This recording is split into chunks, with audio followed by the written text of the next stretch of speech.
What up, everybody? It's Jeremiah Johnson, aka Holy Joe Rock and Roll, coming at you live from the Kraków Rynek here, December the 18th, 2018. It is minus 1 degrees centigrade, so that makes it probably around 32 degrees Fahrenheit. Yeah, man. Thank you. Nice hat. Thank you. Yeah. It's rabbit. Some people say it looks stupid, but ask me if I'm cold. Not. And that's the point, man. So, hey, I'm back in the Rynek, just hanging out with some friends, doing a little karaoke night. And I wanted to show you what's up. Here, lit up, some more stuff lit up for Christmas, right? You know, the icing trees. Oh, also a lot of the restaurants now, for the last few years, they've got these glass houses with natural gas, keeping them warm. So basically outdoor eating. So in the summertime, they're just wide open, but in the wintertime, they're closed and heated by natural gas from America. Well, maybe. Sukanitsa, looking beautiful as ever. And the Rathaus. And let's see what's going on. I see some furs. The fur store might still be open. So I'm gonna walk through here. I just rewatched the movie Jeremiah Johnson, starring, what's his name? Heartthrob from the 1970s. He's like an ugly liberal leftist now, I guess. Is he? Forgot his name. I keep forgetting his name. Anyhow, it inspired the beard in a way because he didn't trim it. And my wife made me trim my damn beard. And I'm like, hey, he didn't trim his beard. He was a badass, right? Yeah, Robert Redford, thank you. Robert Redford, that's right. Jeremiah Johnson, right? Didn't trim the beard. And I trimmed it right here, man. She told me to trim this shit. And like, fuck it. Jeremiah Johnson had that shit sticking up, just like I would naturally have, right? Fur coats over here for women.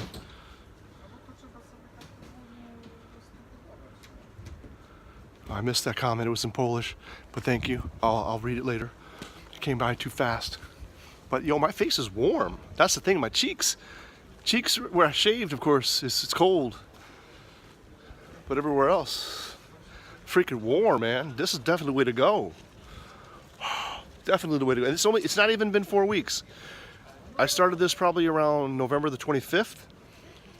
So it's not even 4 weeks. Look at that. It's not even 4 weeks.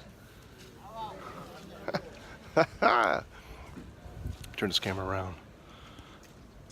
Since it is a little bit on the late side, what is it, almost 11 o'clock? You know, most of these places are closed. I was here earlier in the day. You guys, if you saw my other live stream during the day, food stalls open still.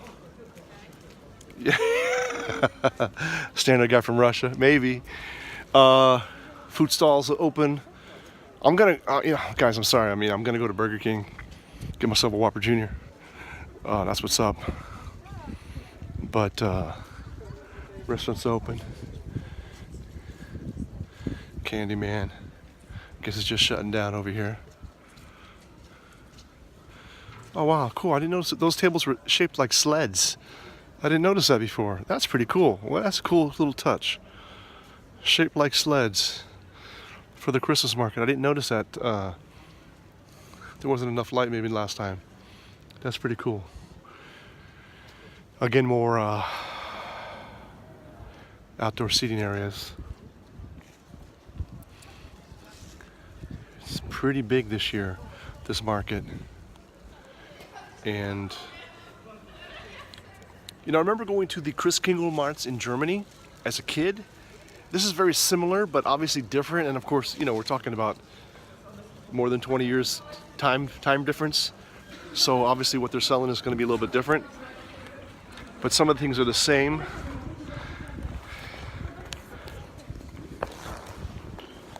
Maybe more than 20 years, maybe 30 years.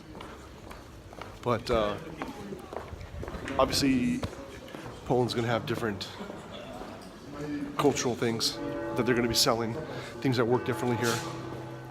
Here's inside the Sukanica. I've been here before. I remember showing this, like, hey, what does it look like when it's closed?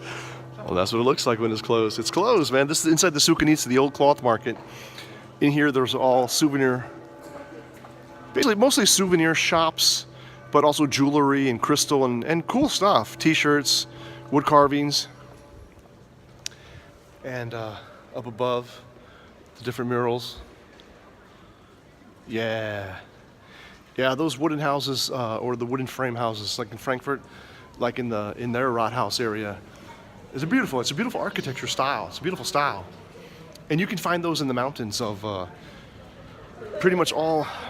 I've seen that style in pretty much all mountainous regions in Europe. So in Czech Republic, in Slovakia, in Poland, it's very similar. I wouldn't say it's the same, but let's say it's inspired by the same architects, perhaps. Oh, it's 11 o'clock, so I hear the bugler.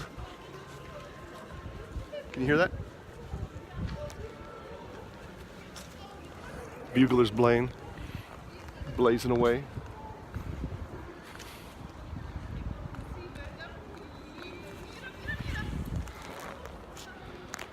Yeah.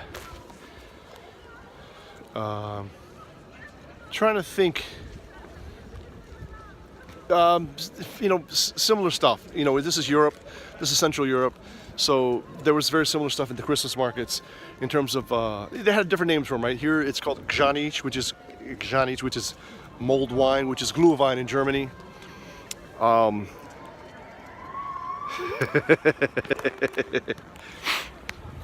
Yeah. Trying to remember if they had bratwurst for sale. And yeah, in Germany they had bratwurst. Different kind of bratwurst for sale. But of course they have Kielbasa here. Right? And it's served a little bit different. In Germany they would serve it with a buki, with a roll, with a Kaiser roll usually, and mustard. Here it's with slices of bread that I've seen, at least here. Other places may be different. But Polish people, I mean, especially in any kind of a area where there's going to be tourists, and I mean even Polish tourists.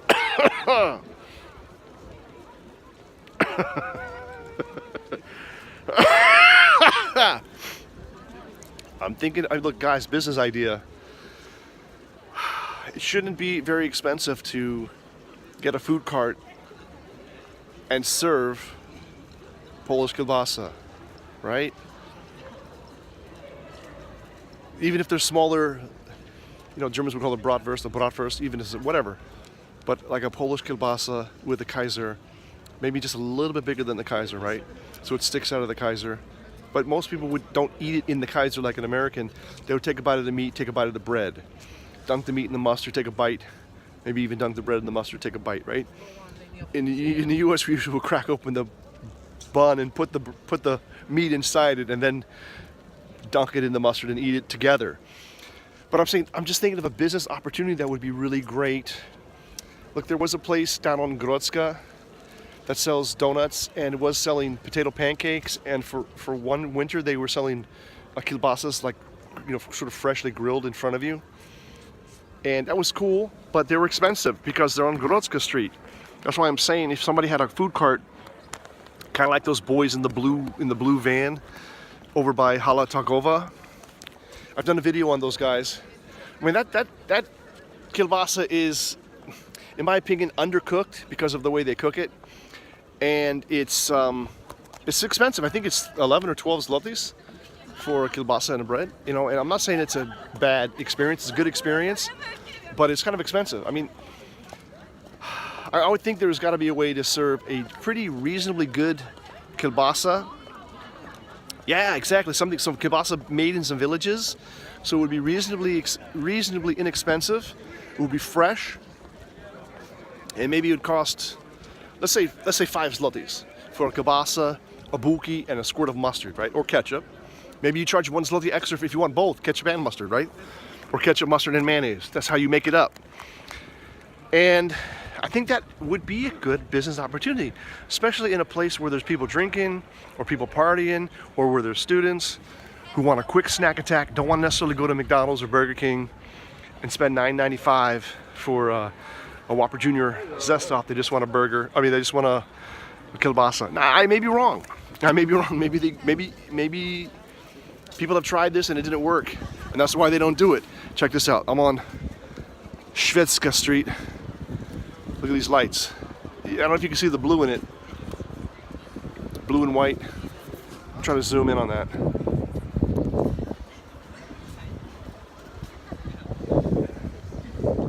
Yeah, it's really, really nice, man. You know, the peacock feather looking is a sign of royalty. It's always been a sign of Polish royalty because they've been rare, because of the rareness, I guess. Szwedzka Street. This is where you got the McDonald's. It's been here for many years, and then the newly opened Burger King on the other side of the street, right in front of the Starbucks, which we're boycotting. Never going to Starbucks because of their leftist policies, leftist politics. So I think I may be starting a new channel to complement this channel, the Holy Joe Rock and Roll channel. More information later. And yeah, once I want to not say anything because I don't want someone to grab the name before I grab it. And I'll let you know. But I'm gonna grab a bite to eat here and then call it a night. All right, people, remember to always make it happen for the captain, because you're the captain. I'm Holy Joe Rock and Roll, and I will talk to you soon.